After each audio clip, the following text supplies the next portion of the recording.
And we are live. Professor Desiraju, good evening and welcome back to the podcast. It is truly a pleasure to have you back on the podcast. Good evening, Abhijit, and it is such a pleasure to be on your podcast again. Looking Thank you, sir. forward. Absolutely. So, we are going to discuss this book, this new book of yours, Delimitation and States Reorganization. And your co author in this is Deekhit Bhattacharya. Yeah. Delimitation and States Reorganization for a Better Democracy in Bharat. There you have it. Yes, that's right. Uh, So first of all, Professor Desiraju, you've already written a book on this topic. Now, this one was different. Obviously, it was a much breezier read. Can you explain? Yeah, there you have it. I was looking for it. I could not find it. I've got too many books around. But yes, that's the first one. Bharat, India 2.0. Yes. So, Professor, first question: what is the difference between the two books for the audience's sake? And can you also say something about your co-author? About my what? Your co-author in the book. Well, Bharat was published in late 2022, and it was a book, I think, primarily about the inadequacies of our present constitution. How the constitution had been written between 1946 and 1950, and the fact that it failed to grasp the essential point about India, that is Bharat, in terms of the fact that it did not recognize that this is a country that is rooted in dharma. And the book also described the deliberations of the Constituent Assembly and how Yes. and why they had reached that constitution that they reached. And then it goes on to talk about Bharat as a civilizational state.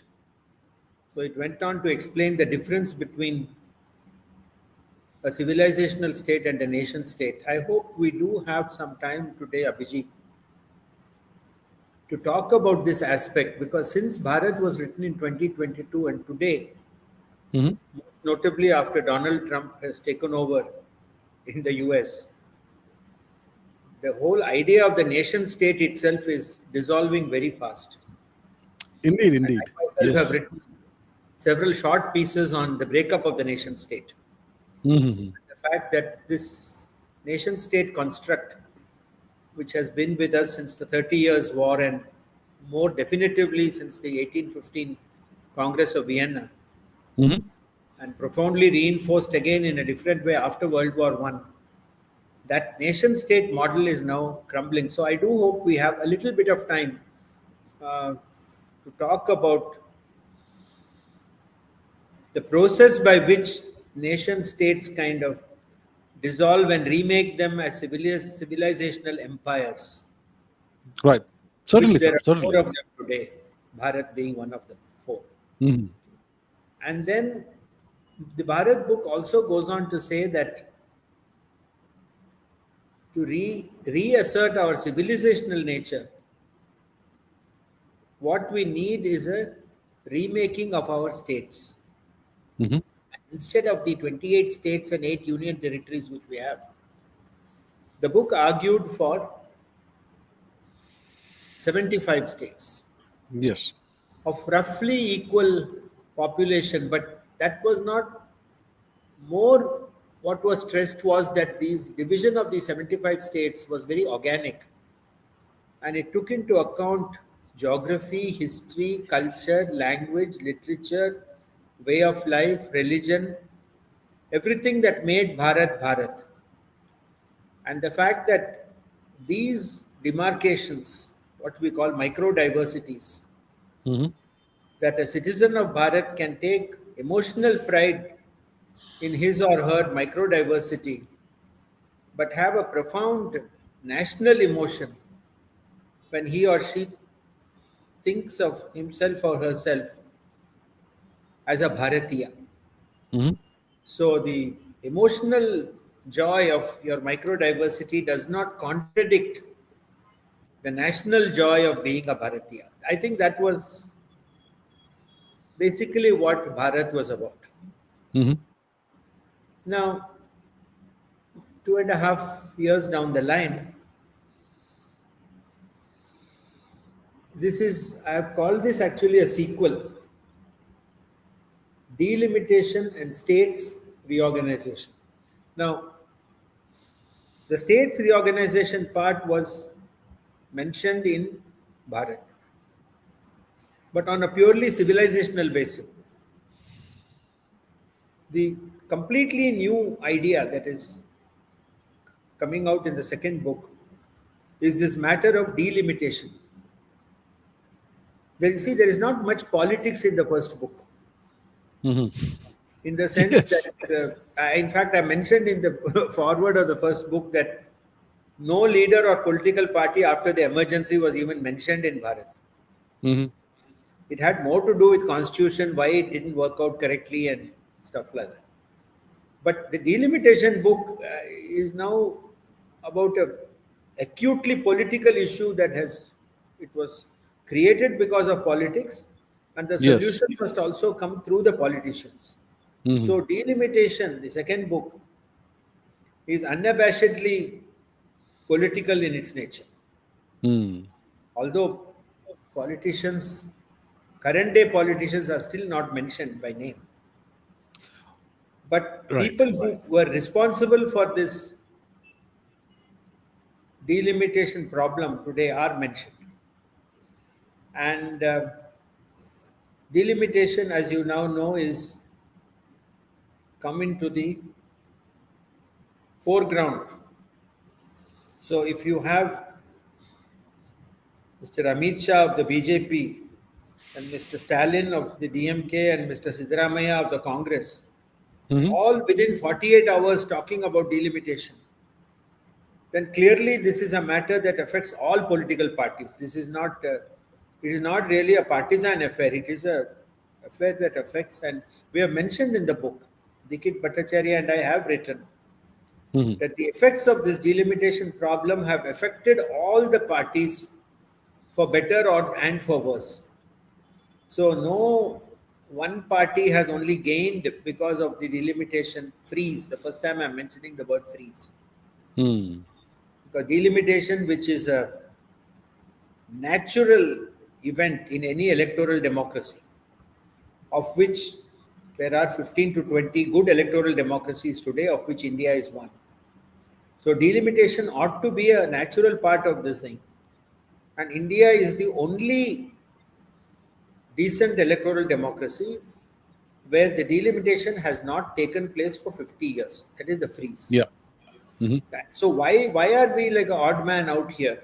I think that is the one of the issues that the second book talks about, and we hope to have addressed this issue and try to suggest a solution, linking it with what we said in Bharat, namely the small states. Mhm. So the link between delimitation, which is a purely political problem, and the small states, which is a civilizational issue, has, I believe, for the first time been brought up. In fact, as a background, I will say not many people even knew there's a problem called delimitation when I started with my co-author writing this book in the middle of last year. Mm. So, I mean, how many people would have even understood the word delimitation last year, same time? Not many. They didn't Right. even know it was a problem. But now everybody knows it's a problem. So I think that is the connection to answer your question. Um, what we are all about here. And this is the link between the two books. And I find in many bookshops, certainly in bookshops that I've seen in Bangalore and Chennai, the two books are being sold together. Mm. Okay. Yes, because yes, the delimitation is a sequel, and it is linking to the small states with the delimitation issue. That is the Mhm. connection. So, sir, for the benefit of the uninformed audience, could you explain what is delimitation? And in the book, you are emphasizing the necessity for having delimitation after a gap of over 50 years. So, could you also elaborate why is delimitation crucial now, and what are the risks that we as a nation face if this issue remains unaddressed? Yes, I think this is the first and obvious question Yeah, that people will ask. And I would say that delimitation, the word itself, limit. What is the limit? Some boundary. yeah, So, in the question of delimitation, we are talking about the limiting of the size of a parliamentary constituency. right. So, all the people who live, the eligible voters who live within that limit, will participate in an election to elect a single member of parliament to the Lok Sabha. Mhm. At the simplest level, that's what it is. So, delimitation means that you are changing those limits. Mhm. Now, why do you want to change those limits? Yeah, Uh,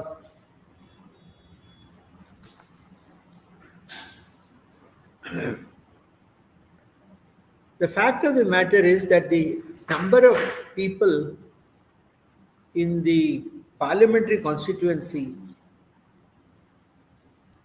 are not, let me put it this way, the number of people in the parliamentary constituency keep changing with time, hmm, because people will move greater or lesser in and out of that place, and normally the population will go up. yes, And so the delimitation has to take this fact into account. hmm, The number of people in some of these constituencies will go up, some will go down. hmm, And the general idea should be, now this is the first main idea of the book, that the value of each person's vote in that constituency should be the same as the value of a vote of any other yeah, person in any other constituency. yes, Because at a very primary level, Abhijit, the state must treat all its citizens equally. yes, This is what Article 14 of the Constitution tells us. So I live in Bangalore North. So when I go and cast a vote for some political party, the value of my vote should be equal to the value of a vote of any person in any other constituency.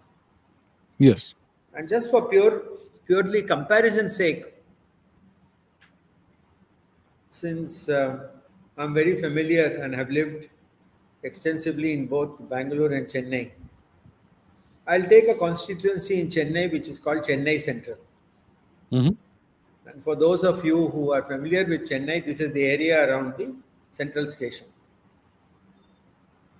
So that's another parliamentary constituency there which elects one MP. Now let's go one step further and find out how many eligible voters there are in each of these two constituencies. okay,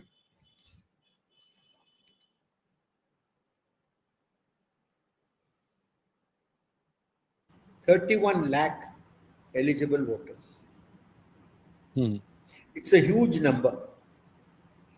And in fact, Bangalore North has got the dubious distinction of being the fifth largest parliamentary constituency in the country. It's a I very see. big constituency. So 31 lakh eligible voters will go there and vote. Hmm. Now I'll go to Chennai Central, which is also a heavily urbanized area.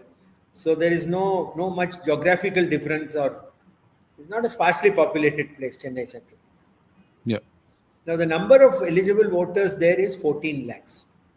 Ha. So you can see the problem practically Hmm. immediately. So Yes. 14 lakh voters are sending one member of parliament. And here 31 lakhs are sending one member to the Lok Sabha, Hmm. which means that the vote of a person in Chennai Central is double the value of the vote Yeah. of, say, myself Yeah. in Bangalore North. No, this is not a small disparity, it's a very big disparity. And this means that our present parliamentary constituencies have now nothing to do practically with the number of people living in these constituencies. Hmm. And this would not have happened had there not been a freeze. Because from Hmm. 1950 to 1976, when the freeze was put into place, as the population kept increasing or decreasing, the delimitations were happening automatically. Hmm. So that, I mean, just as a comparison, in 1950, about 3.5 lakh voters were there in each of our constituencies. Hmm. With the population increase, the average gradually went to 8 lakh. And today, on the basis of the 1971 census, which is when the freeze started, there are about 17, 18 lakhs average. So the average is 17, 18 lakhs. Chennai Central is 14, Bangalore North is 31. So you'll already get a feeling that all these constituencies are varying quite a bit from the average. The average is practically meaningless in this case. Hmm.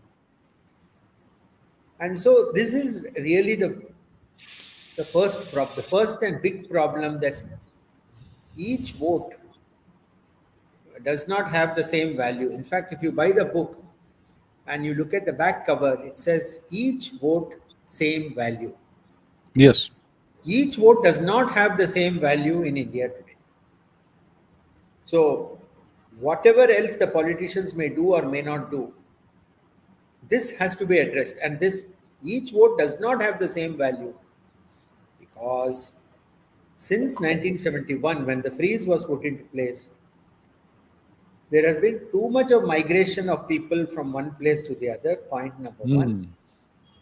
And point number two, the rate of population growth in various parts of the country has been widely different.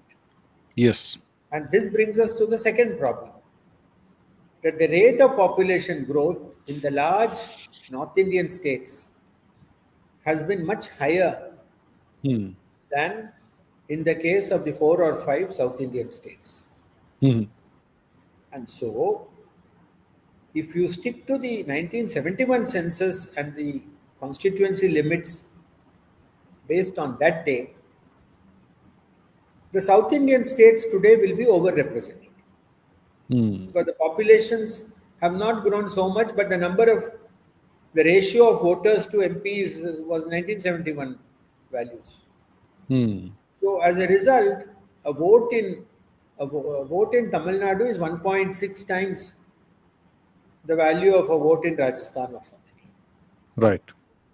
So from state to state, there is a lot of disparity, and this is the famous north-south problem. Hmm. Yes. The southern states are overrepresented in today's 543-member Hmm. parliament. Now, there are politicians will think of two possible solutions. And I think whether you're from the north or whether you're from the south, you will pick one of these two solutions. Hmm. Now, if you are in the north, what you will say actually is that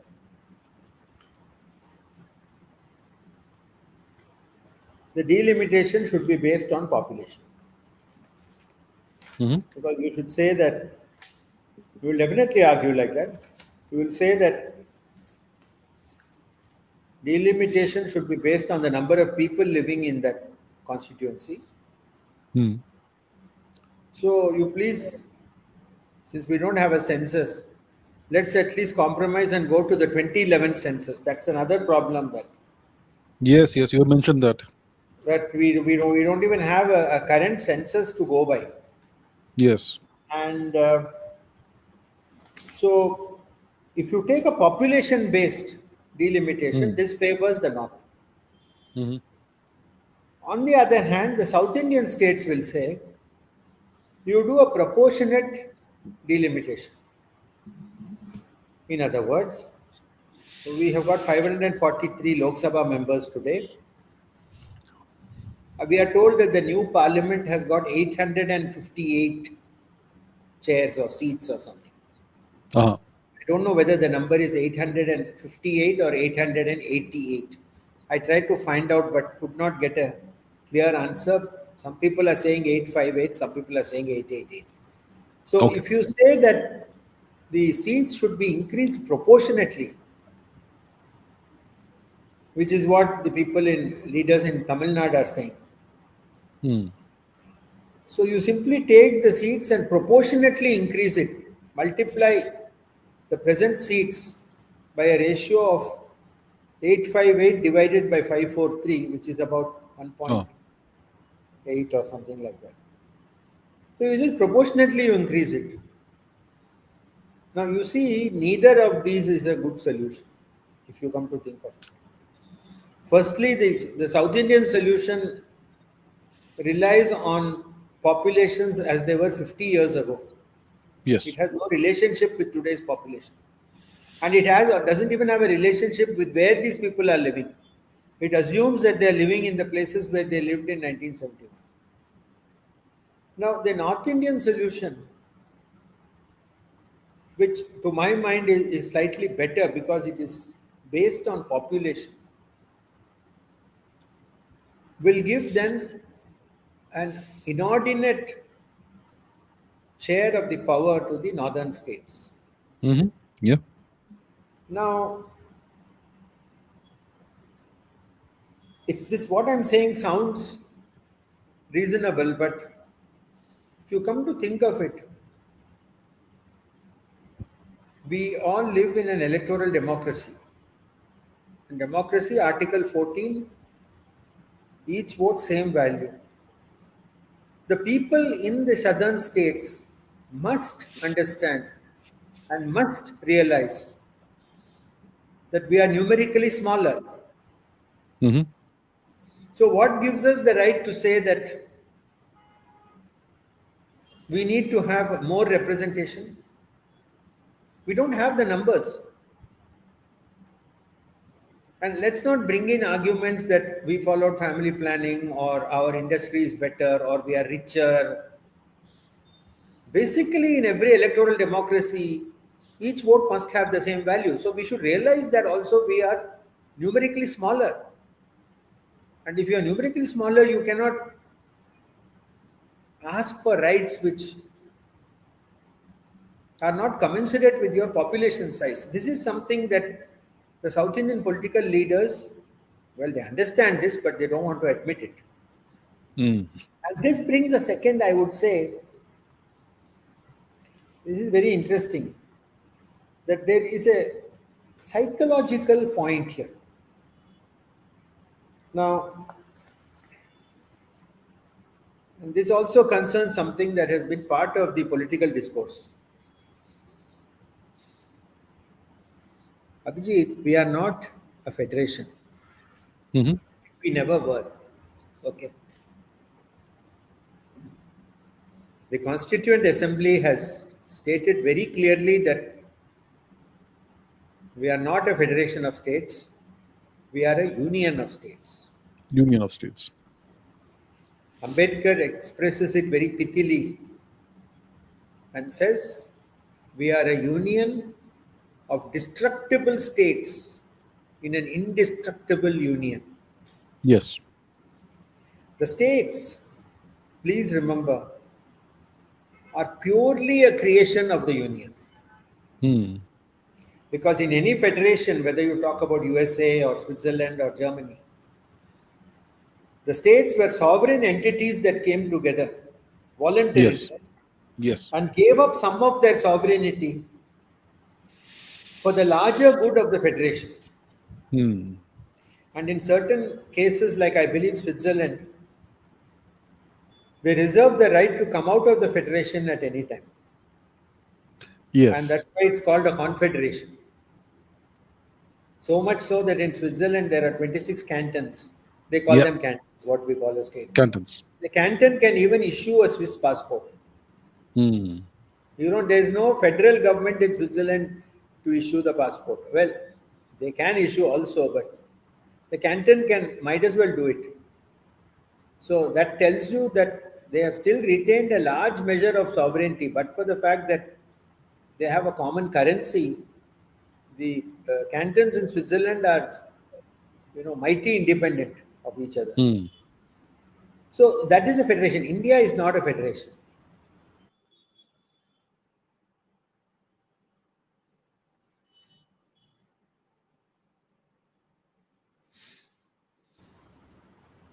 And which was all put together. And we describe in our book the various steps by which that hodgepodge of British India and princely states, Hmm. there was one step where they were divided into three parts called, A group, B group, and C group.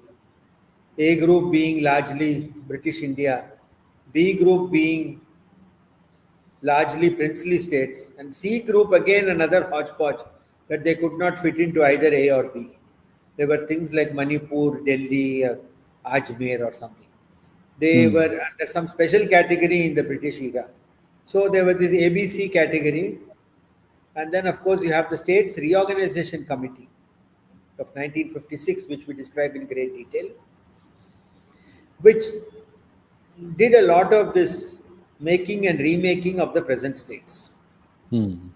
And our book also talks about the many, many mistakes that this 1956 States Reorganization Committee did, and some of the good things that they did, the political parties ignored.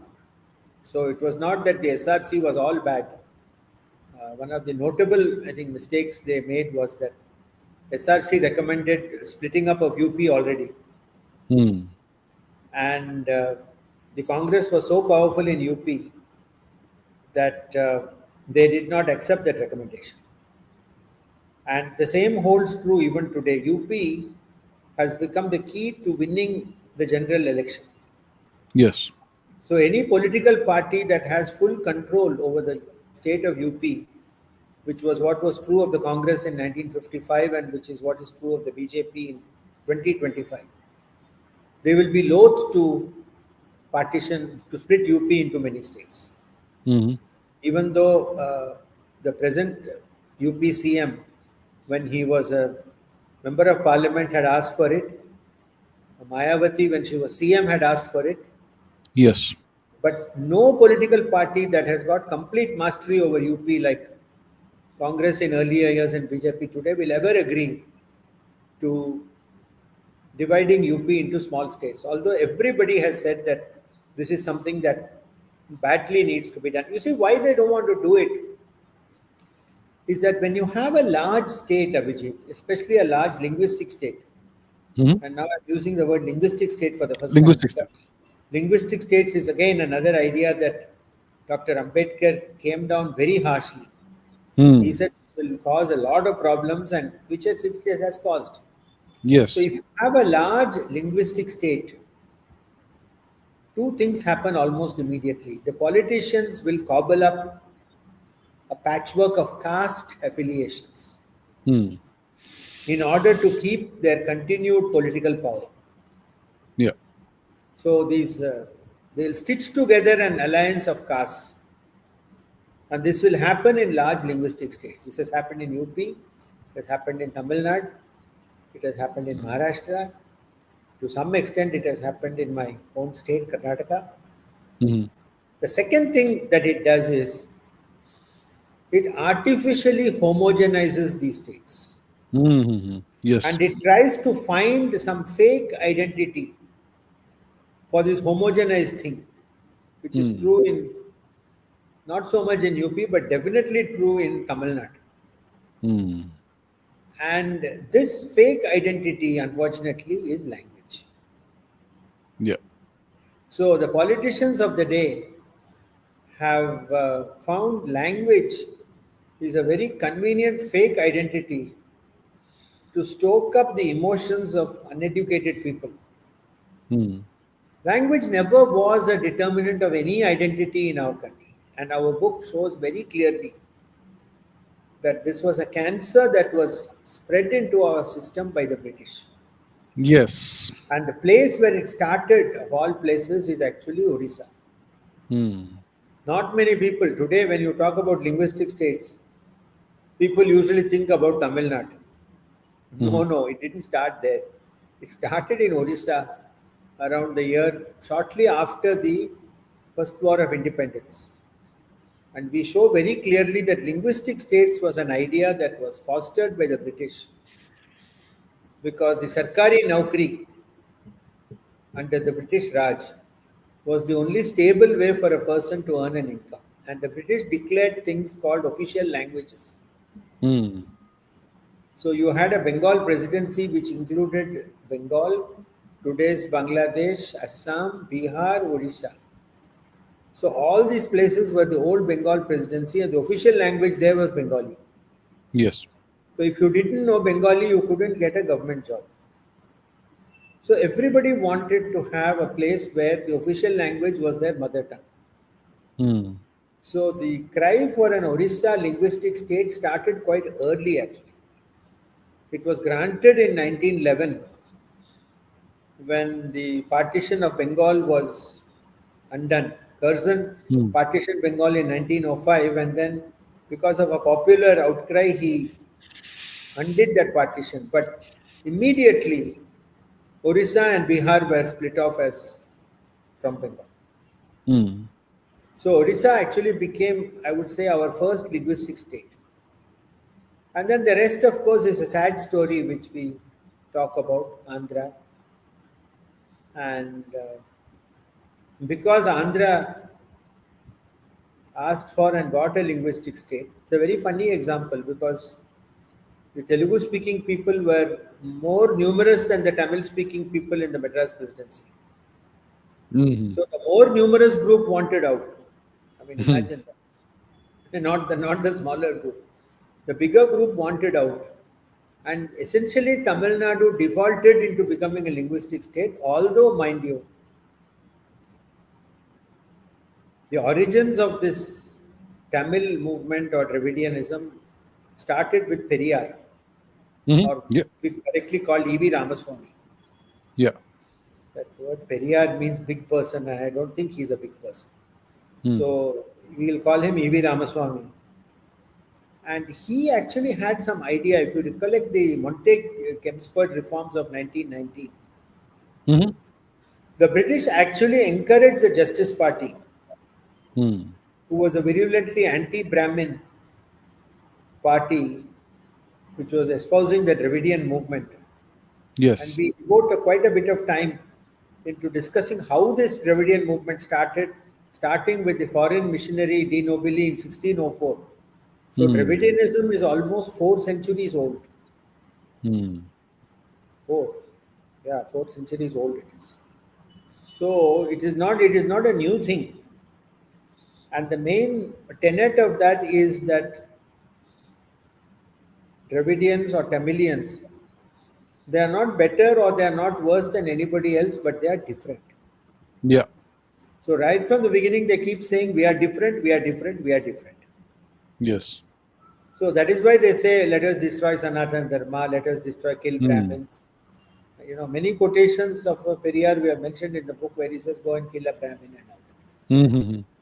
And the British also fanned these flames because after the Montague-Kempsford reforms, we are told that the British actually had a plan to divide India into two countries even,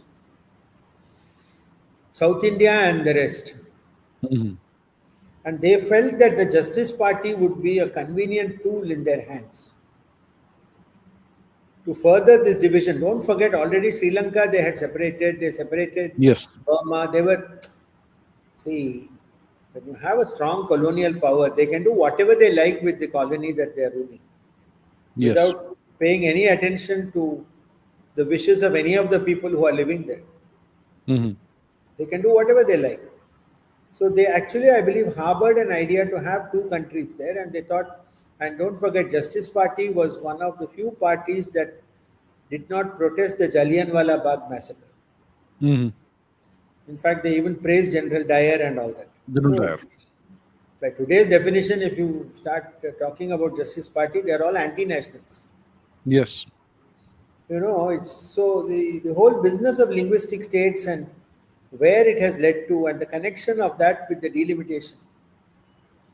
Because now that's what precisely what they're saying. They're saying we are different, we are rich, we followed family planning, so you don't touch our seats. Mm. You know, to hell with democracy or to hell with votes or anything like that. But we are not going to. And see, this is a psychological thing that has come in. I was mentioning Mm. Yes. because of this spreading of divisions on the basis of language and all that. Hmm. Our states who have no organic origin, please remember again what I said. They are purely playthings and creations of the union. Yeah. They have no sovereignty. They have actually on paper. Any state can be dissolved, as what we saw in Kashmir. A Hmm. state can Yes. be made into a union territory. A state by Article 3 can even be subdivided into three other states. It can vanish completely. All that Mm. is allowed within the four corners of the present constitution. Hmm. There is nothing sacrosanct about our states as they exist today. Mm. And yet, we have this so called state pride. Each state wants to feel that they are equally important in the eyes of the central government. Mm. This is a psychological point. This is something that the politicians have fostered also because of linguistic states. So, all these states, which are very different in size, very different in population, very different in their economy, very different in everything, simply because they were so badly defined in the first place. Mm. Each of them feels that they are equally important in the eyes of the center. No, that will not be the case. And that's why we've written, suppose the chief Minister of Bihar and the Chief Minister of Goa go and seek an appointment with Prime Minister Modi. Whom will he pay more attention to? Yes. I mean, he'll Bihar Chief Minister, he will listen because it's a big state, so he has come with some big problem. Mm. Otherwise he won't come. Yeah. Whereas the Goa Chief Minister, however sincere the gentleman may be, the problem by necessity will be small because Goa is a small state.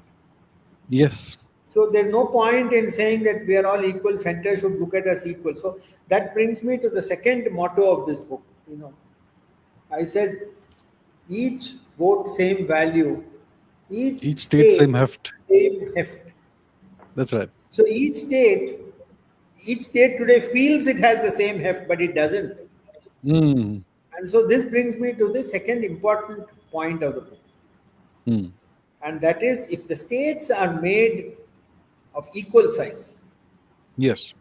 which is something that came up in the Bharat book. So the moment you have all the states of roughly the same size, they will have the same heft with the union government. Mm. So suppose I say that in my scheme of things, the state where I live will be called Rayalaseema, Hmm. with Bangalore as its capital. And then a person, let us say, who lives in Lucknow, will live in a state called Awadh. Hmm. So the population of Awadh and the population of Rayalaseema will both roughly be about 2 crores. Mm. So nobody in Rayalaseema will say that the fellow in Awadh is bullying me. Yes. Although Karnataka can say that UP is bullying me. Yeah. So the moment you make all the states the same size, nobody is bullying anybody. That's So right. automatically each state will have the same heft. Yes. And plus, we will have pride in our micro diversity. Yes. When I go in Bangalore somewhere, I can eat some tatte idli or something. Mm. If I go to Gulbarga or Raichur or something in Karunadu, they will eat jawar roti. Mm. Notionally, we are supposed to be speaking the same Kannada language, but otherwise everything is different. Yes. The climate is different, the diet is different, the culture is different, the history is different. As a friend told me the other day, he's also from Karnataka. Hmm. And he said that the Karnataka state itself was created in some very odd way Okay. because they were the original 9 districts of the Maharaja's kingdom, Mm. which was a very well organized, very well managed, and very well administered kingdom with Yes. benevolent kings and brilliant divans. Mm. Very lucky. Oh, 40, 50 years, it's a golden period. Yes. And so there was that inner core of the old Mysore state. And then, they started doing crazy things like bits of Madras presidency, Nizam's dominions, Bombay presidency that nobody else wanted was just simply added to all this simply because everybody speaks Kannada. Mm. And what my friend said is, it used to be called Hyderabad, Karnataka for a long time. I There was see. Bombay, Karnataka, Hyderabad, Karnataka, and I see. So he said just renaming Hyderabad, Karnataka as Kalyana, Karnataka is not going to make them into a Kalyanam. Hmm. So he says just changing names like this has not helped the people of that area. Bangalore has become a big magnet and almost like a black hole that draws everybody in here. So much Yes. so that the rest of the state has got impoverished. And this is another point that the delimitation Mm. book brings out, that the formation of these mega cities, of which Bengaluru, Hyderabad, Mumbai, Chennai, you see, they are not very good for overall development and progress of the country. The small states will help all these things now. Because you Yes. will prevent the domination of a mega city in a large linguistic state. Mm. So, this is another message that comes out in the delimitation book. So, Mm. we attempt to show that the delimitation problem can be solved automatically by getting into small states. So if you have small Mm. states, 75 of them, each will elect 12 Lok Sabha members. Mm. And the average constituency size will be about 10 lakhs. Mm. So if you have 10 lakhs voters, then at least there's a chance that you will even see your MP somewhere. Yes. Otherwise you lost 30 lakhs constituency. I guess I know the name of my MP because I voted for her. But I don't think she is never seen that way in the constituency or moving around or uh, whatever it is. We've lost touch. I mean, the connection Mm. between those who elect and the person who gets elected is now completely gone. It's gone. So I Yes. think that these are with very, very serious problems, Abhijit. This is not Mm. something that in fact, he says the problem of these linguistic states and states reorganization, Ambedkar says, it Mm. cannot be solved by hooliganism. That's the word he Mm. uses Okay. in his 1955 small pamphlet that he wrote on linguistic states. But Mm. today, what is happening in Tamil Nadu is nothing short of hooliganism. Mm. See, when the chief minister says, you go and have more babies, Mm. tomorrow, what is to prevent him from saying that unless you can read and write in Tamil, you cannot vote? Mm. Nothing. Right. Talk is cheap today in our political circles, and anybody could say anything that way. It reminds me of those what used to be called rotten boroughs in the UK parliamentary history, Uh-huh. where the parliamentary constituency was determined by the area of the place, not the population. Mm. So you had large rural areas where only handful of people lived. They used to send a member of parliament. And very large, densely populated areas like Manchester, Birmingham, and all, which would send lesser number of members of parliament. Mm. So these rotten boroughs were there till 1830, 1840 in those days. So various countries have evolved. See, tomorrow another statement is being made. The delimitation has to be done because it will help schedule caste, scheduled tribes. Okay. Now, I don't know what is the meaning of this because scheduled caste, scheduled tribe, or any caste, anybody is a citizen with the same vote. No, we are all That's citizens. right. So, what exactly are they saying? For example, today there are a number of constituencies which are called SC/ST constituencies Hmm. by law. That Hmm. means the candidates have to belong to the SC or ST communities. Now, delimitation of these constituencies will also be a very big problem. Hmm. Yes. They too have to be delimited. How do you delimit them? What is the criterion for saying that a particular constituency is an SC/ST constituency? Hmm. I want to ask this question. It is not a Yeah. question that is asked in the book. How did they decide that? Is it that there were more SC/STs living there in that constituency, or was it a lesser number? Or was it simply a random thing that nobody else wanted? How are you going to delimit those things? Suppose I take constituency X, Hmm. it is an SC/ST constituency. Uh-huh. How is that helping the SC/ST community in that place? Not sure. And I think there are some constituencies in AP, if I'm not mistaken, Hmm. where there is a system of rotation.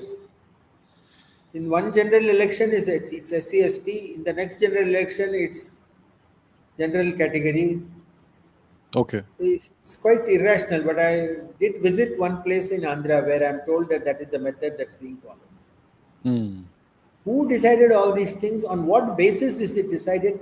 I think these are all questions that we citizens are entitled to know and we should ask, because India is Yes. becoming more educated, it is Hmm. becoming more aspirational. If a person, you see, for example, lives in his village is in Hazaribagh or something, and he's coming and he's got a software job in Bangalore, where should his vote be? It's right now in Hazaribagh. Hmm. Yes. But all his concerns, all his day to day issues have to do with administration in Bangalore. He would like to vote for the person who can give him the best quality of life in Bangalore. Yes. And Hazaribagh is so far away from Bangalore that probably he doesn't even want to travel there to vote. Yeah. So we should also, I mean, this is not talked about in the book, but I think we do have to figure out a way, especially with Aadhaar and Hmm. the digital India and all that. Anybody should be able to seamlessly go and vote in the place where they are living. Indeed. Very much so. Yes. Then there should be a computer way of figuring out that that person will not be able to vote anywhere else. Hmm. And the moment you have some proof of address saying that you are actually living in this place, Hmm.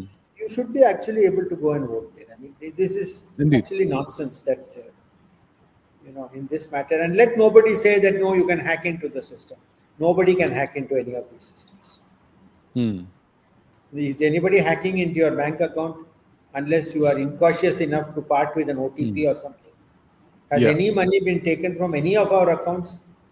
If we are careful with OTPs and funny phone calls, nobody loses money in that. So if it what is true for bank accounts should also be true for voting. No? Hmm. Why do we even need to go there? Ballot paper, that ink, putting the ink on the finger. You Hmm. see, I think many of these things can be greatly, greatly simplified. Yes. And I think it has to be taken as a combined project along with delimitation, along with states reorganization. And we have to take it as an omnibus affair Hmm. where a number of serious groups are given a certain list of things to do to check out. It will take 4 or 5 years to do it. And I feel that cautiously speaking, only by the census, proper census can only happen in 2031. Hmm. By which time I think the 75 states should be put into place, or some arbitrary number. It can be 60, 75, 90, 91, anything, whatever. Some large number of small states. Hmm. And put an end finally to this bogey of linguistic states. They have ruined this country enough with linguistic states. And I Right. think all these things can be brought together along with the digital India, this electronic India, this Viksit Bharat and all means it now should not be just sloganeering. Indeed. It should be Yeah. really, it should take effect in all these easy things. It should not be very difficult for me to go and vote somewhere, I say. Hmm. Names disappearing from voters lists and all that. It will not Yeah. disappear. Your money doesn't disappear from your bank account, okay? So if it's a completely electronic thing, your name will not disappear from the voters list. I can tell you that. Yes. Hmm. So I think these are all points to ponder. Our book is Yes. not the last word on anything. I'm not even claiming things like that. But I think it is the first word in many things. Hmm. Now, so you mentioned Dr. Ambedkar quite frequently. So, how Yes. closely aligned is your vision of smaller states and delimitation? How much is it in line with Dr. Ambedkar's original ideas? Ambedkar, to tell you the truth, did not talk about small states. Okay. He was against linguistic states. Hmm. And he said that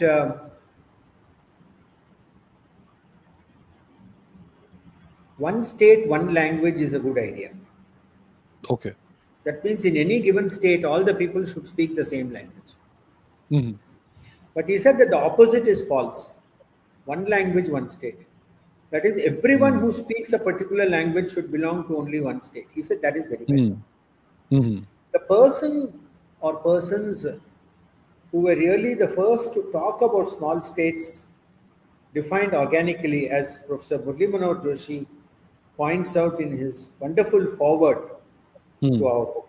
In fact, we were Hmm. very grateful to him for writing this foreword, and I had so many interesting phone calls with him while Hmm. he I was see. preparing this, and even in the research that he has done. He has done almost 2 to 3 months research on the topic because he saw an early draft of the book.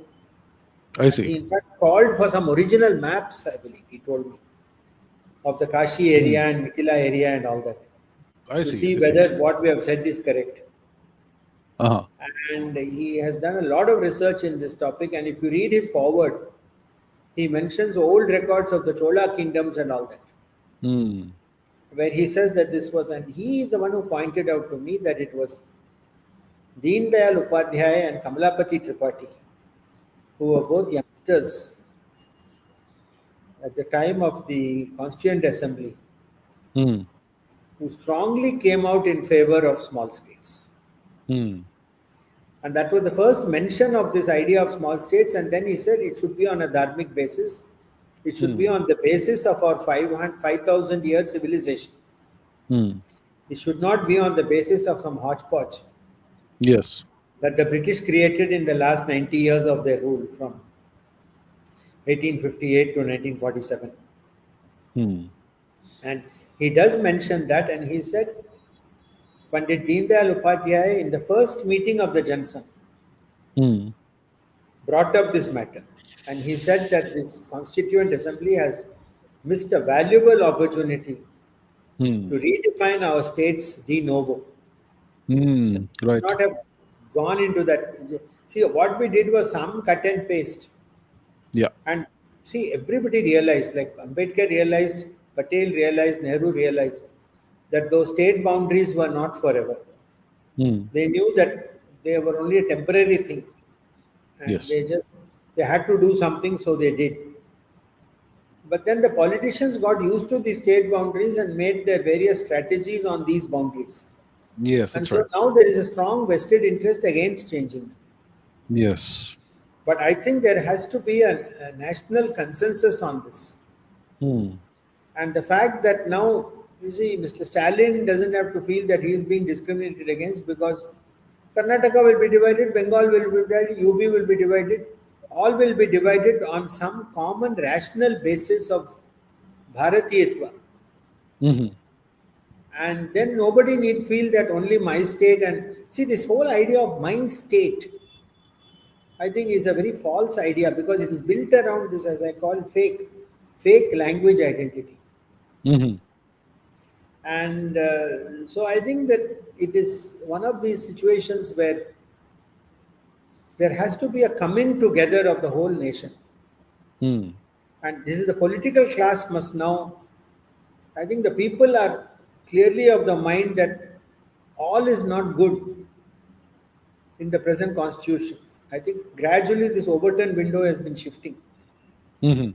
And I think there has to be more debate, there has to be more discussion, and there has to, public also will have to tell the political class that this sort of show cannot be, will not go on. Hmm. And I think when the overturn window shifts sufficiently, then the political class usually wakes up. Hmm. And delimitation has brought this issue to the fore because if they do not make small states, I will guarantee you that the delimitation problem will not be solved. That I Hmm. am sure. Because mathematically a solution is impossible now. Whether you go via proportionate or whether you go via population, neither is a solution. Hmm. Right. You will not have a solution that pleases both north and south. Therefore, I am saying, Abhijit, we should not have a north and a south anymore. Exactly. Once you have 75 states, what is north and what is south? Let me Sir? put the image on the screen that you have sent. Yes, 1 second. So this is the proposal. So once we have this, there is no north south, and there are essentially equal states with equal populations. correct. So I think this is the image we need to put out in front of the public so that they get familiarized with this. And yeah, this is the solution. For the very observant viewer, I want you to look at the extreme top left-hand side of the map, and you will notice that the state of Gilgit Hmm. does not look like what it looks like in the official maps of India. Yes. It looks like a little protrusion that is moving towards the left. No? Can you see that? Yes. It is not looking like our Kashmir, how it looks in our official maps. That small Indeed. bit, by the way, Abhijit, you need to do a separate podcast on that small bit. That Okay. is called Chitral. Chitral. Okay. And we have written, Deekhit and I have written 2 articles in Organizer Okay. on why Chitral is a legal part of India I see. on the basis of all the legal documents that have piled up since 1830 and the present day. I see. I And see. that Chitral is very, very valuable because it opens up into the Vakan corridor, Yeah. and which is then the gateway to Central Asia. Hmm. Right now, technically speaking, it is part of Khyber Pakhtunkhwa province Hmm. of Pakistan, but that is de jure. De facto, it is now controlled by the Taliban. That's right. Yes. So, in any larger rearrangement of our neighborhood, which looks like very likely is going to happen in the next few years, Hmm. I think Indian public should be made aware of the fact that Chitral is a part of Gilgit, is a part which is itself a part of Bharat. Hmm. Let there be no mistake on this count on legal score at least. Hmm. And it's a very elaborate and fascinating story.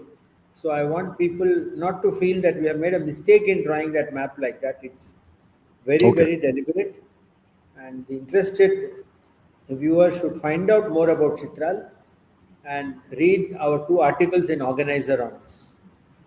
Because I think Okay. we today we need more people to have correct information about all these things and Hmm. not run away with jingoistic feelings. And yes, this map on page 126 of the book is really the key to solving the delimitation problem. Each Hmm. of these places here will send exactly 12 members to the Lok Sabha, and Hmm. let no wag say we will have 75 chief ministers. No, you won't. We are also asking for a separation of the legislative and executive wings Hmm. as they do in USA. So each of these little states will have an elected governor, Hmm. and then there will be an elected assembly which is completely independent of him. So the governor will be able to choose any technocrat, anybody in the cabinet who will come and go with the Hmm. governor. Similarly, there will be an elected president. There won't be any more a prime minister.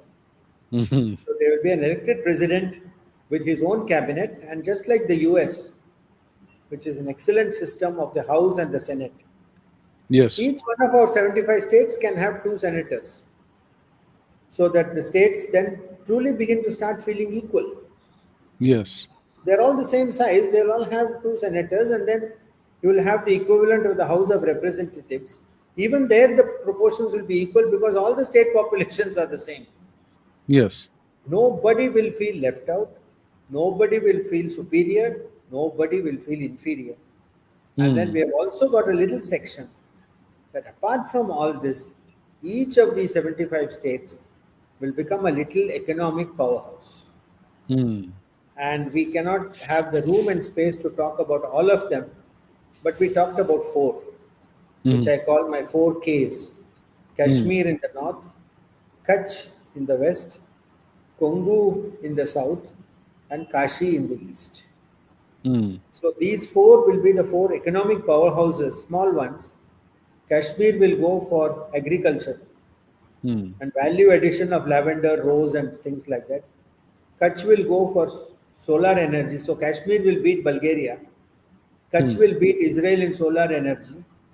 Congo will beat Bangladesh in textiles, although Bangladesh already has been probably beaten to the Yes. dust. So, and finally, Kashi will beat the Vatican City, in terms of the revenues that it earns because of tourism. That's right. So, if you have small states, each state will be able to concentrate on what it is best doing. Indeed. You can't tell people in Kashmir now, you please put one, plant where you make textiles. Or you Hmm. can't tell the fellow in Kutch, you grow paddy over here. So Kutch, for example, probably doesn't need an agriculture minister even. I Yeah. think this is how I think we have to streamline our administration. Hmm. I've talked to many people in Coimbatore and they already tell me, oh, Chennai is too far away. Uh-huh. Right. So once you're doing something pretty good, like the textile thing in Coimbatore, they say that, we'll become one of the richest of these 75 states. I gave a podcast to some of the people there. And they Mhm. said we'll positively become probably one of the richest of these small 75 states. It's well possible. Hmm. So I Yes. think the creative urge of the people, their aspirations, and the knowledge of their identity, which is now growing very fast. Hmm. This is one thing I feel that the BJP and Prime Minister Modi should be given full marks since Hmm. 2014 is that they've made us aware of our Bharatiya identity much more clearly than we ever had before. Mhm. And I think I view my book, which I wrote with Deekhit and so many other things that other people have done, as all increasing this sense of identity, Mhm. feeling that we are all stakeholders, we have skin in this game because we are small parts of this big thing called Bharat, and at the same time, Bharat is also a part of all of us. Yes. Each of us is very small, and at the same time, each of us is very much bigger than Bharat because there is no contradiction between self and infinite in Sanatana Dharma. Hmm. Both are the same. So I think that this kind of a positive message is what I'd like to really tell viewers Hmm. that this is what this book is all about. It's a small part of a very big picture which I see as unfolding in front of us, and I think we should all do the best we can in our own small ways to enhance this feeling so that really by 2047 it's not just Hmm. slogans, but we should really be there. I say. Right. We've had enough of slogans for the last 11 years. So Yes. I think people really want to see better things happening to them in their regular daily life. Yeah. And by that, it's not just the very poor person in the village. Even a very rich man in a big city in Malabar Hill in Bombay wants something better because he says that, we've got a lot of potential. The middle class person wants something else. Everybody Yes. wants, and everybody now knows that we are capable of having better. Yeah. And we feel that we are worthy of better. Our political class now should not let us down with stupid calculations on how to win the next election. Sir, your proposals, they suggest that we will need extensive constitutional reforms. Now, do you see these reforms happening incrementally, or do you think we need a more radical approach to these Such a reforms? nice question.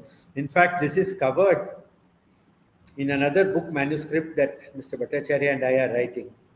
I see. And I can give a Okay. sneak preview. This is called about fixing science in India. Okay. And it's a very, very interesting question. If I have just 2 minutes, Please, please. there are two types of changes, as you say, Hmm. incremental and disruptive. Yes. Okay. Now, three or four questions arise, and all have to do with timing. Okay. You need both types of changes. Hmm. Incrementalism and disruptive action, should they happen sequentially or synchronously? Hmm. That is the first question. Yes. Second question is, if you have it, a disruptive change is of very nature disruptive. Yes. If you want to make an incremental change, how fast or how slow should that incrementalism be? Yeah. Okay. Hmm. Then the third question comes, is that are some categories of problem require incrementalism at one stage followed by disruption next? Or does disruption come first followed by incrementalism? Hmm. I think both are needed, and what politicians have to do is based on their ground realities. Like, for instance,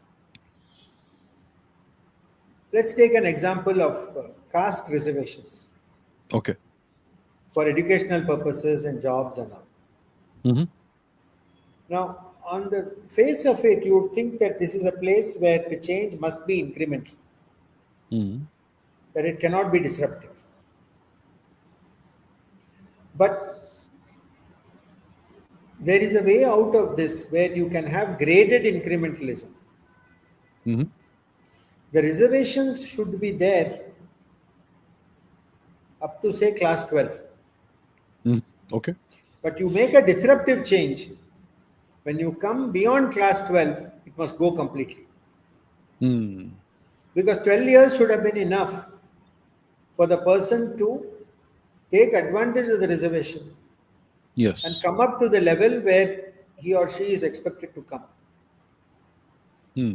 But then you bring in the disruption at a higher stage, and as you go higher and higher, to say BA, BSc, MA, MSc, or BTech or PhD and so on, by the Hmm. time you go to the very top, there should be no reservation at all. Hmm. Because if you feel you still need reservation at the PhD level, that means reservation itself has not worked. It's not worked. It's not worked, and therefore, Hmm. similarly, even for the jobs, you may give it for the jobs, but you should never give it for promotions. Hmm. See, so here you've got to use your sense, good sense, and you must have a combination of incrementalism and disruptionism. So perhaps a year from now, after the Fixing Science in India book has come out, the manuscript is now practically ready. Hmm. In fact, our chapter, I can tell you, is that chapter where we describe this is called Kala Chakra. Okay. So it is not that we everybody knows these two types of changes are there, but the timing of this incrementalism and disruption is going to make the whole difference between success and failure. Hmm. All right. Whether our political class has got the intellectual caliber to think all these things out remains to be seen. Or Hmm. whether they'll go back and say, I have to move two villages out of Kishanganj and put it in Hazaribagh so that I'll win the next election because my candidate belongs to the cousin brother of somebody else who gave something. If it goes to that dirty level, Hmm. then I'm afraid the politicians have let us down. And this is not, I'm not saying it about this politician or that politician or this political party. They're all like this. All of them are like this down to the last person. So this kind of a thinking must end. Hmm. Because our citizens today, I can tell you, we are better than our politicians. The quality of the Indian citizen, whether he is a villager or whether he is living in a fancy apartment in Malabar Hill, All of us are better than our political class today. They are unworthy of us. Hmm. And I think this is the message loud and clear that all of us, irrespective of our political affiliations, should be able to convey to these Johnnies. That अभी तक ऐसा हुआ लेकिन इसके बाद ये तो नहीं चलेगा. Hmm. I think if they get that message, then probably they'll come to their senses, because this the way they are going right now and the discussion that is happening on delimitation. Somebody told me, in fact, I can't mention his name. He says they don't even understand the problem. How can they provide a solution? I see. Hmm. He's a big political person who told me this. I see. So, what to do, Abhijit? What to do? Sir, you mentioned dharma some time ago. So, how does the concept of dharma come in this matter? How does dharma guide your views on democracy and governance reform in Bharat? See, the thing about dharma is, it is called, let me get the actual quotation. Dharmam kshatrasya kshatram. Mhm. Dharma is the sovereign of sovereigns. This comes from the Brihadaranyaka Upanishad. Hmm. Dharma is binding upon even the person who rules. Yes. Dharma is the sovereign of sovereigns. Hmm. So the ruler is as much bound by the strictures of Dharma as the citizens. That is the beauty of Dharma. Who says Sanatana Dharma is not a political religion? Of course it is. It is the most political of religions. We are very fond of saying that some other religion is a political religion and Hmm. we are all up there in some airy-fairy world. No. Dharmam Kshatrasya Kshatram. It's giving you the clear code that, the king has to do what is right. Hmm. And that is how it is embedded into the warp and woof of our civilization. If each person does his dharma, which is what Gita tells us, then this world will be a happy place. You will not have sad Yes. people. Hmm. It's a very serious question that you have asked, but I have given what I hope is a very simple answer. The dharma is something that each Bharatiya should feel innately. You don't have to be told. Like people have asked me so much after the Bharat book, what is the basic structure? What those judges said, no, in Keshavananda Bharati. Or Hmm. I said this basic structure is all baloney. I said you can't, nobody can understand that basic structure. Basic structure is only one word, that is dharma. Hmm. Once you understand that and you appreciate that, you don't need anything called basic structure. Let the judge ask himself when he is making the judgment, am I following my dharma in delivering this particular judgment? Hmm. If he is able to answer that question honestly to himself, then there will be no further issue. Right. You have said that democracy in India is a hybrid species. What do you mean by that, sir? Hybrid money, each, um, I think I can, let me, let me,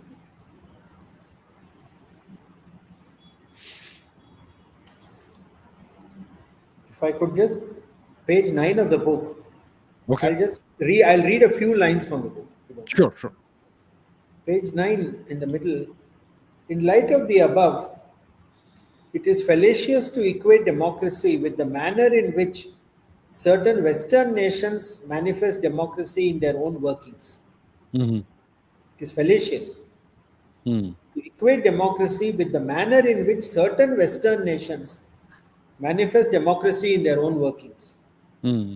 Because these institutional norms that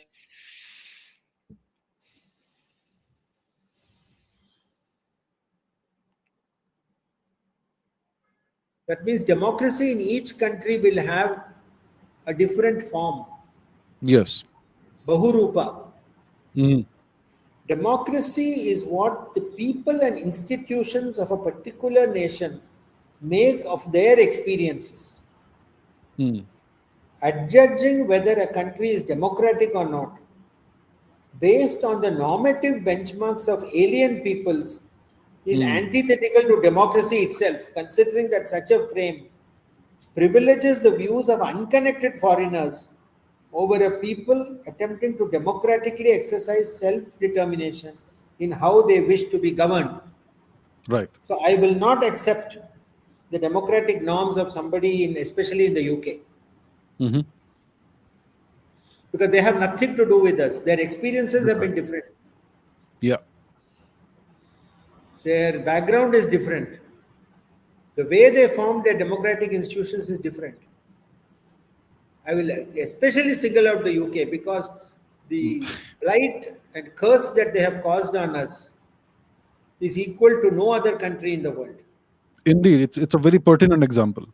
So, yes, you cannot follow the norms of an alien culture, which is what many people in some political parties, all these wokes, liberals, JNU crowd, Tukade, Congis, they're trying to follow something that somebody else has told. Yes. Toolkit. Yep. Today, somebody has said that there is no place for merit in our country. I see. Where does this person get all these ideas? So, you cannot take something else, transplant it in some other context.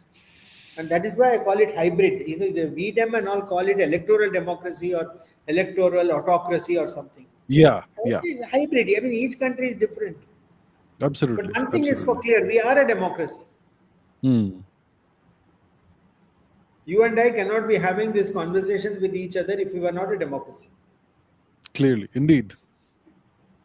Could you imagine that we could have had this conversation? No. No, it's Both not of us are possible. speaking. Both of us are speaking in an uninhibited manner. That's right. So I don't. So that's what we mean by hybrid democracy. It comes at the last sentence of chapter one. I think. Yeah. It's a new phrase that we have coined in this book because electoral Mm. democracy, people call us electoral democracy. That means they say, oh, you have some elections, okay, maybe, but you're still not a democracy. Mm. Who is a democracy? Justin Trudeau is a democracy. Is he the world standard for us? No. I will not accept what he says. I'll not accept a single thing that he says, in fact. Mm. What he's saying may be true about Canada. What Of Trump is Canada. saying may be true of America. Yes. Okay. Because they're part of that culture. So their remarks and things should be taken in the context of their culture. Precisely. You know? So the book mentions a civilizational revolution as part of the vision. So what exactly do you mean by this phase, and what changes will it entail for the Indian political landscape and the electoral landscape? Well, yes. I think you and a dozen people have written very encouraging and handsome blurbs for the book. And I think two or three of the blurb writers have said that we hear a lot about Bharat being a civilizational state.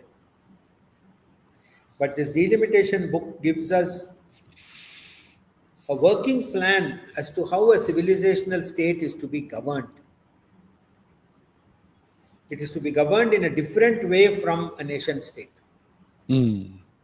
And this is yet another fascinating thing that is coming out in another book manuscript, which we have now contracted recently. This is called Supply Chains in a World at War.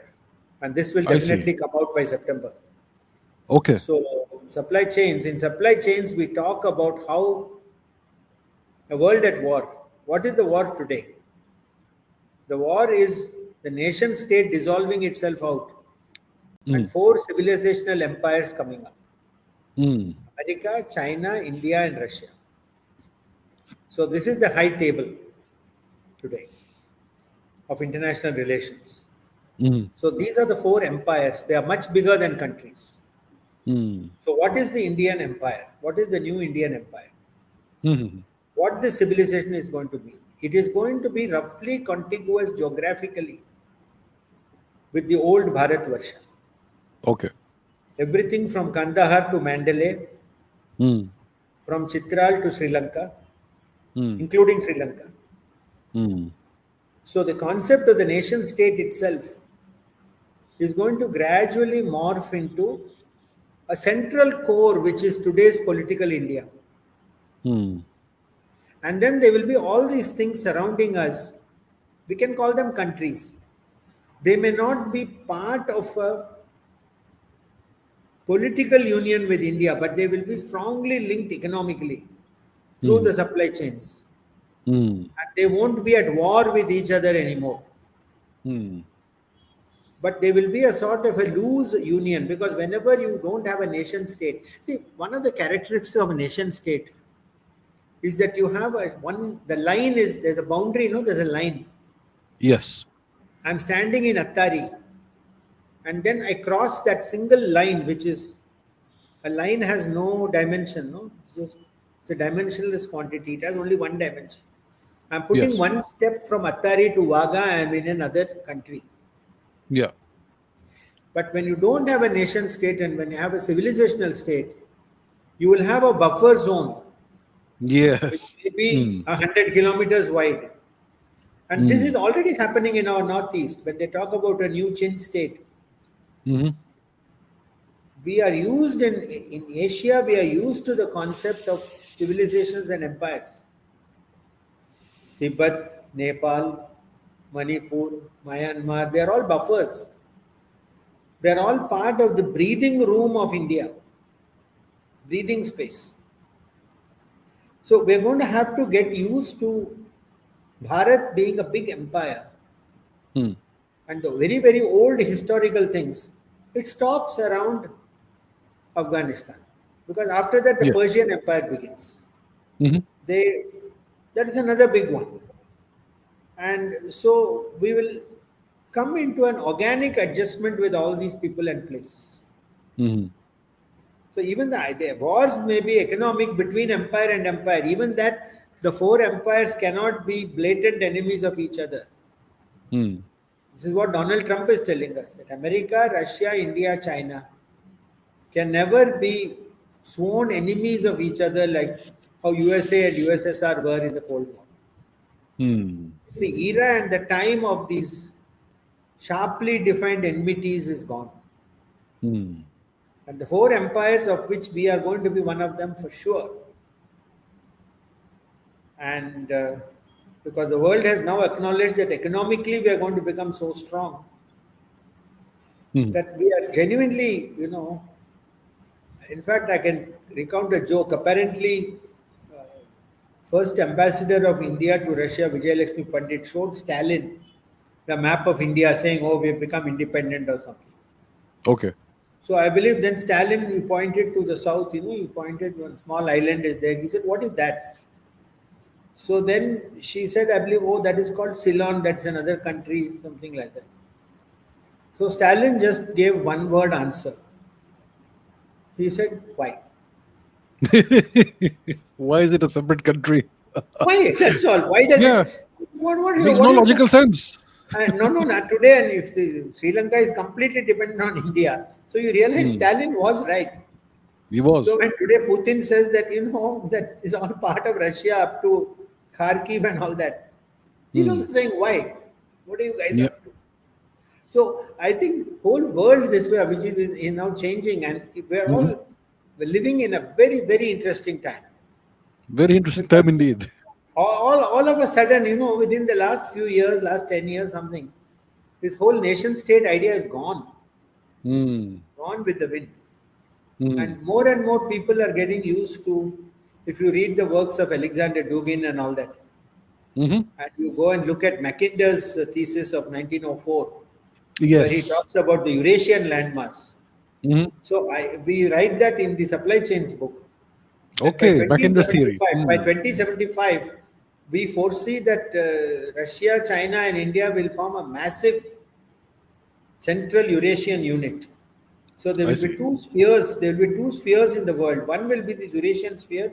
One will be Hmm. the Anglosphere. Hmm. And these will not necessarily be fighting with each other. Hmm. It's just like in the old days when the Pope of Rome divided the world between Spain and Portugal. Hmm. It was something that was more for economic interest of both Spain and Portugal. So I think a Eurasian sphere and an Anglo sphere will be a natural way in which this world can run. So you think there will be Without anybody a trying new to treaty of fix anything. Tordesillas, division Excuse of the me? world? So the And this Spanish and the Portuguese, they have this treaty, Treaty of Tordesillas. So correct. will there be something new in Why similar not? Why lines? not? I can see the fault line coming somewhere near the English Channel Hmm. and going all Okay. the way up to Hawaii on one side, and then the Okay. rest of us on this side. I don't see Hmm. anything very strange about that. Hmm. You know, there will be still portions in Africa, South America, which one will have to figure out. But since the major population and industry, everything in the world is basically in the northern hemisphere, I Hmm. think it is a combination of Mackinder and Dugin Hmm. and our own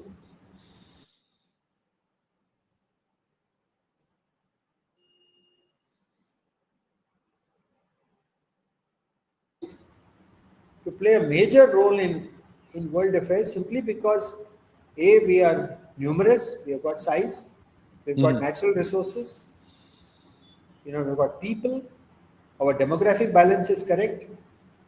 Many things we have going for us today, and I think foreign countries have realized this about us. Maybe we don't realize it even ourselves. Hmm. While we start worrying about whether we need reservations for SC/STs or whether people in Bodhi Nayakanur should eat beef or whether they should not eat beef. You see, if we stop worrying about things like this and look at ourselves in the larger context, once Hmm. again, I roundly blame the political class. They have Hmm. let us down profoundly. All parties. I'm not going to say anything for or against any party. All of them have let us down. We as a people are much better than our political leaders. Much, Hmm. much, much better. And So how can it is the fools among us who go hmm. to see them and say, great sir, great sir, great sir for everything. They are not great. We are great. I think it's high time we Indian citizens, the first quotation which I've mentioned in the delimitation book, I Hmm. think in chapter 1 it is. We start each chapter with a quotation. I think Hmm. Gunter Grass is in chapter 1, page 1. The job of a citizen is to keep his mouth open, Hmm. Not closed. not closed. Hmm. Because today we open it only to say, great sir. Hmm. This word great sir should be abolished from our Hmm. vocabulary. People say great sir when they don't understand what's happening and they Right. want to feel part of a crowd. You ask him, why do you think he's great? He'll not have an answer. I know I'm being harsh, but I have the advantage that I don't have any particular political affiliation. So I try to view the situation as a dispassionate scientist. Hmm. This is the data on delimitation. This is the problem we have. The book gives a solution. So Right. please go there, go to the bookshop or go to Amazon, buy it, understand why there is a problem, and then try to see if you can come up with a better solution than we have. We are always prepared to be corrected. As what the great J.M. Keynes said, I'm always prepared to be re educated. Hmm. I too am prepared to be re educated if somebody tells me something better than what we have proposed in this book Hmm. for the delimitation problem. Right. Thank you, sir. And what are the new books that you're working on, and what's coming out soon? Well, I can tell you that by grace of God, I hope 3 titles come out this year. The delimitation has come. Hmm. The supply chains in a world at war. That is the title, which has already been contracted. That should All come right. out in September. Hmm. So we take case studies of pharma, semiconductors, even extraterrestrial fertilizers, rare Okay. earths. So there are so many chapters dealing with each of these, and it is not a scientific book, but it has to do with international relations. I see. How the supply chains among the various four empires. The four empires is defined in that book. I see. I see. Okay. And the third book is called Fixing Science in India, a socio-economic prescription. Okay. Again, this book is not about science, but Hmm. it is about the socio-economic problems that led to Indian science being as Hmm. bad as it is today. Indian Okay, that science will be interesting. today is in very poor shape. Yeah. It's Yeah. not like what all our political leaders are telling us. Some Hmm. Chandrayaan, Suryan, all that is no. Indian science is very bad today because we are not doing any research. Hmm. Exactly. Yeah. We are taking research of other people and trying Yeah. to put some fancy slogans and trying to repurpose it for something. That's all that we are doing. And this kind of a thing will never get to Vikshit Bharat. Never. It's high time there's a book speaking about this. No, no. This will. Three publishers are looking at this manuscript right now. So Okay. hopefully this will also come through by. The book should be ready by the manuscript is ready. Okay. And so we say that the reason that science is bad today in India is not because of the scientists, but it's because of the socio-economic conditions that prevailed in this country from independence time. Okay. So this has led to some kind of clientelism and a gatekeeper culture where the Hmm. pie was too small and the number of people who want a share in this pie is too large. So it will Hmm. lead to all these kind of distortions, which is what is happening. So it is a book Hmm. again for the social science people. Title looks like it's a science, but it's not really about science. For Okay. that, you'll have to read my scientific papers. Hmm. So these are the three books, Abhijit. Delimitation that we've talked about, supply chains, which will come in September, and fixing science in India, which hopefully should be with us by December. So this is the plan. Got it. All right. I look Plan forward and to those books. proposes, And God disposes, as they say. So, right. All right, sir. I look forward to those books, and thank you so much for this very interesting discussion. And I will recommend and I'll urge our viewers to go ahead and read the book, the delimitation book. well, I'll So tell thank the you so much, sir. viewers of the program that right now I'm sitting in my office in the Indian Institute of Science, Hmm. uh, working quite late in the evening, Hmm. like what all good scientists are supposed to do. But today I've had a pleasurable excursion in my wonderful conversation with Abhijit. So for that, I thank you very much indeed. Thank you so much, sir. Thank you so much.